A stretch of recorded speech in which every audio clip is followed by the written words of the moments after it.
Hi hello welcome to the pepper cooking ചാനലിലേക്ക് എല്ലാവർക്കും സ്വാഗതം. ഇന്ന് നമ്മൾ ചെയ്യാൻ പോകുന്നത് ഒരു അടിപൊളി കുമ്പളങ്ങ മസാലക്കറിയാണ്. അപ്പോൾ കുമ്പളങ്ങ ചാറ് കറിയൊക്കെ വെച്ച് വേണം, എന്നാൽ ഒരു മസാലക്കറി വെച്ചാലോ?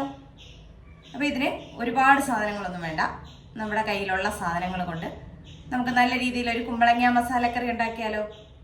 അപ്പോൾ നമുക്ക് വീഡിയോയിലേക്ക് പോകാം. ഞാനിവിടെ ഒരു ചീനച്ചട്ടി അടുപ്പിലോട്ട് വെച്ചിട്ടുണ്ട്. അതിലേക്ക് 1 ടീസ്പൂൺ വെളിച്ചെണ്ണ. നമ്മൾ ഈ എണ്ണയിലേക്ക് ഒരു ചെറിയ കഷ്ണം ഇഞ്ചി അരിഞ്ഞത് ചേർത്ത് കൊടുക്കാം. അതുപോലെ തന്നെ ഒരു 3 അല്ലി വെളുത്തുള്ളി. ഇത് രണ്ടും കൂടെ എണ്ണയിൽ ജസ്റ്റ് ഒന്ന് വാട്ടിയെടുക്കാം. ഇതിനകത്തേക്ക് നമുക്കൊരു 3-4 കറിവേപ്പില കൂടെ ചേർത്ത് കൊടുക്കാം.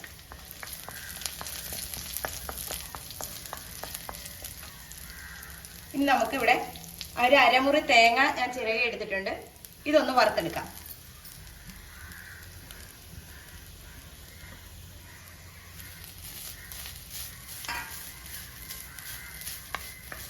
ഈ തേങ്ങയിലേക്ക് ഒരു 4-5 ചുവന്നുള്ളി അരിഞ്ഞത്,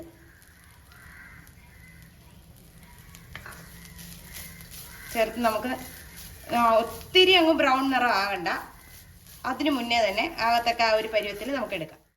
നമ്മുടെ തേങ്ങ ചുവന്ന് വരാൻ തുടങ്ങിയിട്ടുണ്ട്. അപ്പൊ തീയലിന് മൂപ്പിച്ചെടുക്കുന്നതിന് മുമ്പ് വേണം നമുക്ക് ഇതിനകത്ത് പൊടികളൊക്കെ ചേർത്ത് കൊടുക്കാനായിട്ട്.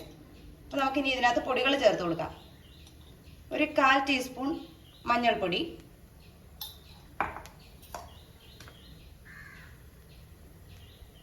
ഒരു ടീസ്പൂൺ മല്ലിപ്പൊടി,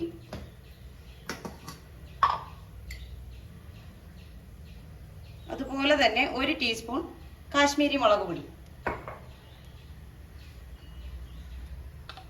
പിന്നെ ഇതിനകത്ത് ഇച്ചിരി ഗരം മസാല വേണം. നമ്മൾ കുമ്പളങ്ങ മസാലക്കറി അല്ലേ ചെയ്യുന്നത്, അപ്പം അതിനായിട്ട് ഒരു 1/4 ടീസ്പൂണോളം ഗരം മസാല നമ്മൾ വീട്ടിൽ പൊടിച്ചത്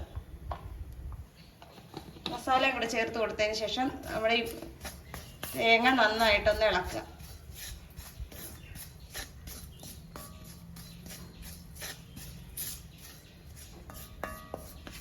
ഇത് ഇരുമ്പിന്റെ ചട്ടി ആയതുകൊണ്ട് തന്നെ ഇതിനകത്ത് ചൂട് നിൽക്കും. അപ്പൊ കരിഞ്ഞു പോകാതെ നമ്മുടെ ഈ പൊടിയുടെ പച്ചമണം മാറുമ്പോഴത്തേക്ക് നമുക്കിതങ്ങ് ഓഫ് ചെയ്യാം. ഇത് നമ്മൾ തീ ഓഫ് ചെയ്തിട്ടുണ്ട്. ഇത്രയും മതി. ഇനി ഇത് ചൂടൊന്ന് ആറിയതിന് ശേഷം നമുക്ക് അരച്ചെടുക്കാം. നമ്മളൊരു ചട്ടി അടുപ്പത്തോട്ട് വെച്ച് കൊടുത്തിട്ടുണ്ട്. ഇതിലേക്ക് ഒരു സ്വല്പം വെളിച്ചെണ്ണ ഒഴിച്ചു കൊടുക്കാം. 1 സ്പൂണോളം വെളിച്ചെണ്ണ. നമ്മുടെ എണ്ണ ചൂടായിട്ടുണ്ട്. അതിലേക്ക് നമ്മൾ അരിഞ്ഞു വെച്ചിരിക്കുന്ന കുമ്പളങ്ങ ഇട്ട് കൊടുക്കാം. കുമ്പളങ്ങ എണ്ണയിൽ ഒന്ന് വഴറ്റണം. ഇതിലേക്ക് 1 ടീസ്പൂൺ വെളുത്തുള്ളി അരിഞ്ഞോ ചതച്ചോ ഇടാം. അതുപോലെ തന്നെ 1 ടീസ്പൂൺ ഇഞ്ചി ചതച്ചതോ അരിഞ്ഞതോ, എങ്ങനെയാ നിങ്ങളുടെ സൗകര്യം എന്ന് വെച്ചാൽ അങ്ങനെ ചെയ്യാം.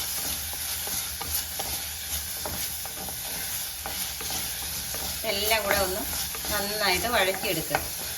ഇതിലേക്ക് ഒരു 3 പച്ചമുളക് അരിഞ്ഞതും കൂടെ ചേർത്ത് കൊടുക്കുക. പച്ചമുളകും ചേർത്ത് കഴിഞ്ഞിട്ട് നമുക്ക് 1 തക്കാളിക്ക ചെറുതായിട്ട് അരിഞ്ഞതും കൂടെ നമുക്ക് ചേർത്ത് കൊടുക്കാം. ഇതിലേക്ക് ഇപ്പോൾ വെള്ളം ഒന്നും ഒഴിക്കേണ്ട കാര്യമില്ല. നമ്മുടെ തക്കാളി നിന്ന് തന്നെ വെള്ളം ഇച്ചിരി ഒന്ന് ഇറങ്ങും. അപ്പം നമുക്ക് ഈ കഷ്ണത്തിലൊക്കെ പിടിക്കാൻ വേണ്ടിയിട്ട് ഒരല്പം മഞ്ഞൾപ്പൊടി ചേർത്ത് കൊടുക്കാം.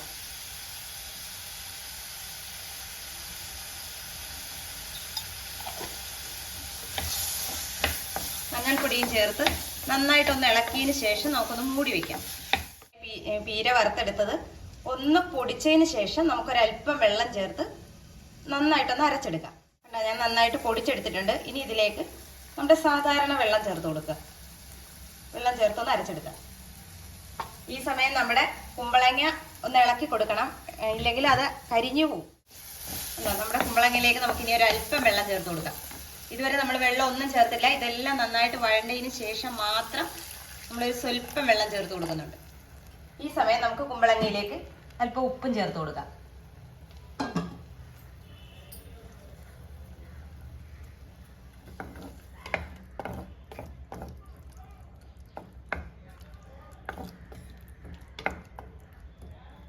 നമുക്കൊന്ന് മൂടി വെക്കാം. നല്ല ഫൈനായിട്ട് അരച്ചെടുത്തിട്ടുണ്ട്.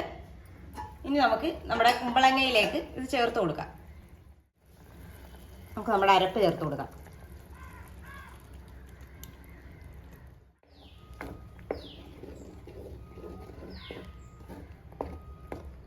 ഇതിലേക്ക് ആവശ്യമായ വെള്ളം ചേർത്ത് കൊടുക്കാം.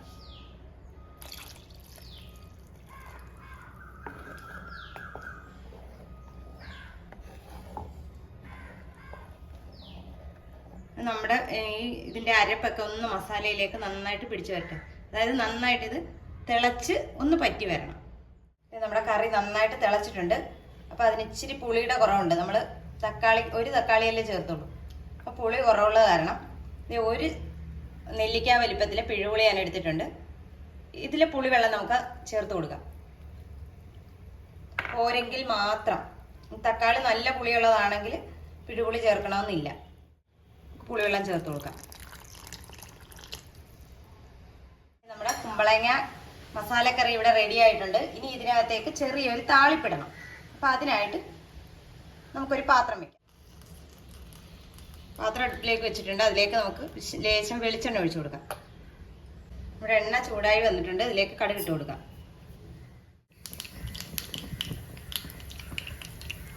നന്നായിട്ട് പൊട്ടിക്കഴിഞ്ഞാൽ 2 കഷ്ണം ചുവന്നുള്ളി അരിഞ്ഞത് ചേർത്ത് കൊടുക്കാം.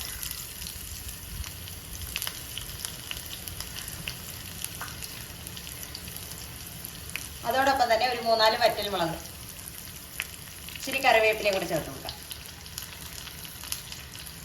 നമ്മുടെ വറവൊക്കെ ഇവിടെ നന്നായിട്ട് മൂത്തിട്ടുണ്ട്. നമുക്ക് സ്റ്റൗ ഓഫ് ചെയ്യാം. ഇനി നമുക്കിത് നമ്മുടെ കറിയിലേക്ക് ചേർത്ത് കൊടുക്കാം.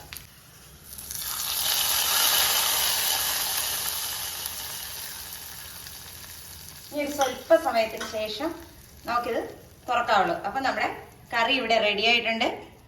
ഇതെല്ലാവരും ഒന്ന് ട്രൈ ചെയ്ത് നോക്കണം. വീഡിയോ ഇഷ്ടമായാൽ ലൈക്ക് ചെയ്യാനും ഷെയർ ചെയ്യാനും കമൻറ്റ് ചെയ്യാനും മറന്നു പോകരുത്.